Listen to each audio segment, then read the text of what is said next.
কল্যাণে আসবে, আমাদের কাজে আসবে। হাদিসে বলা হয়েছে মানুষ মৃত্যুবরণ করার সাথে সাথেই তার সমস্ত কর্ম কি হয়ে যায়, ইনকাতা হয়ে যায়, কর্তন হয়ে যায়, আর তার আমলনামা বন্ধ করে দেওয়া হয়। তার যে আমলনামার যে হিসাব নিকাশের খাতা, এটা গুটিয়ে ফেলা হয়। কিন্তু বেশ কিছু জিনিস তার অবধারিত থাকে, চলমান থাকে।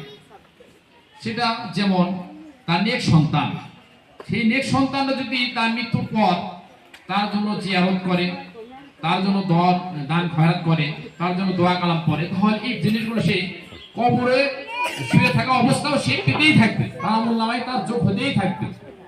এমন ভাবে সে যদি কিছু সাদকা জারিয়া করে, তাহলে এটাও এই ধরনের ইবাদতগুলো সে পেতে থাকবে। তারপরে আবার দেখা যাচ্ছে যে সে নেক এলেম, তার যে সৎ এলেম, তার যে জ্ঞান, এই জ্ঞান তার কথাও বলা হয়েছে। এখানে মুখ্য বিষয়টা হচ্ছে নেক সন্তান, যে আমরা যদি মৃত্যুর পর আমাদের সন্তানকে সুশিক্ষা শিক্ষিত করতে পারি, কোরআন হাদিসের আলোকে যদি আমরা তাদেরকে জ্ঞান দিতে পারি, যদি তাদেরকে যদি লালন পালন করতে পারি, সুশিক্ষা শিক্ষিত করতে পারি, তাহলে আমাদের দেখা যাবে যে কিছু না কিছু আমাদের উপকারে আসবে।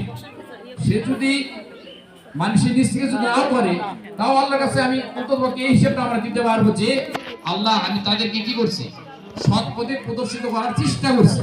অন্ততপক্ষে এই কথাটা আমরা বলতে পারবো আল্লাহর কাছে। জবাব দিই যে সে যদি জিজ্ঞাসা করে যে তোমার সন্তানকে তুমি শিক্ষায় সুশিক্ষিত করার জন্য কি অবস্থায় রেখে এসেছো, তাদেরকে তুমি কি করেছো, হ্যাঁ, তাহলে কিন্তু আমরা তখন এই অন্ততপক্ষে এই উত্তরটা আমরা দিতে পারবো যে আমরা চেষ্টা করেছি। তাহলে এই যে আমাদের এই উত্তরটা আমরা অ্যান্সার ঠিকভাবে আমরা করতে পারবো।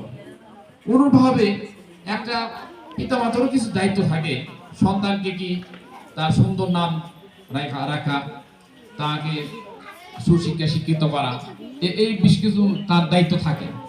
তাহলে আমরা শুরু থেকে যদি আমরা নিজেরা দায়িত্ব নেই এবং সন্তানদেরকে যদি মানে সুশিক্ষা করার চেষ্টা করি, তাহলে অবশ্যই আমাদের ফলাফলে আসবে।